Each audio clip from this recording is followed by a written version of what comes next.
Catus, Maximus here. I have an old performance tool, exhaust expansion tool.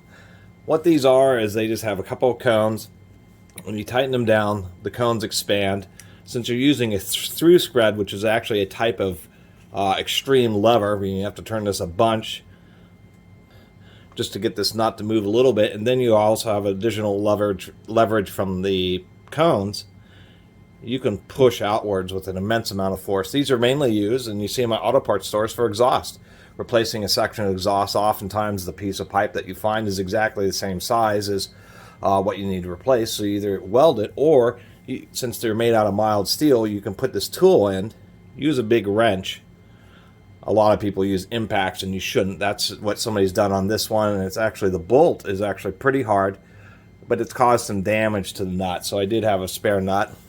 They also don't include a washer here, which you should.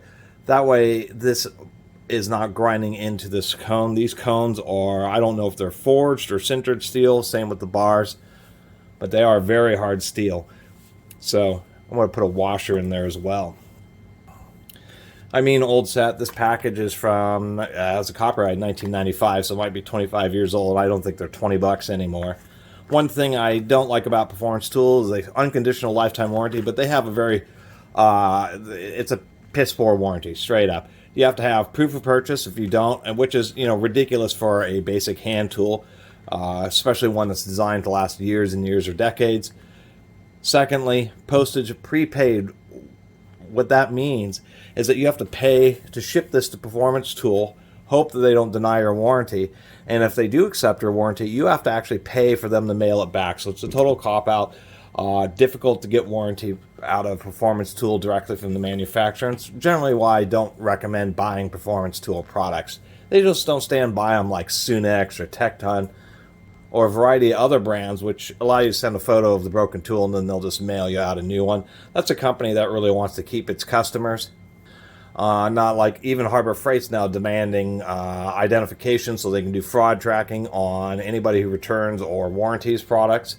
And I see increasing comments both on my channel about it, and I've even seen it in store. So it's really a shame that so many of these companies are just choosing to screw people over and basically sell products as is. That being said, I'm going to replace the nut on this. This does have stamped 1.5 to 2.5 inches, so they do have quite a bit of expansion, and we'll show why.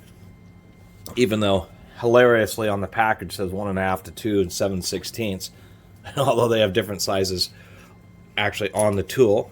I might have a little difficulty because and I have lubed these threads, but this nut is not a very happy nut.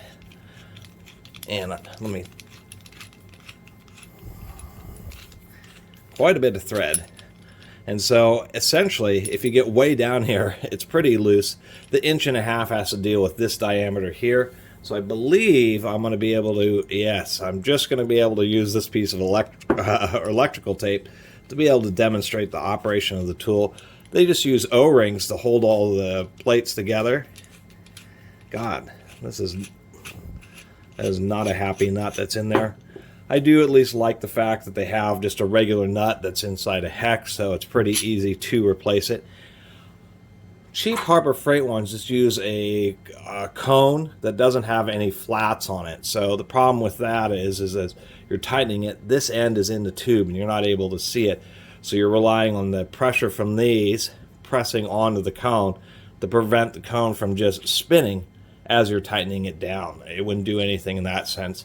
So this is a better one where they include flats, so when you're getting the pressure on it, these bars act as a lock, preventing this from spinning so you can turn the bar here.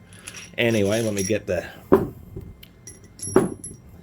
washer on here.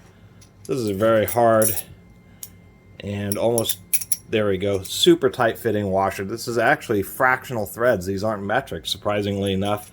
But what I found in life is that if you have a collection of both metric and fractional washers, many times, like in this case, this happens to be a washer from a head bolt out of a Mitsubishi engine. So I know it's a very high hardness type strength washer, but we can see right here, it ends up being just about an absolute perfect fit. I mean, as perfect as you can really possibly get. So I like that. And now I'm going to have a washer on the end of the bolt. And then we'll go ahead and put on a new nut here. That doesn't get jammed up quite so easily. Put that in there. Voila. So it is easy to service. Let's see. Whoop. It actually has to be really loose in order for me to try to get this. Let's see if I can. Give me a second here to fiddle this on.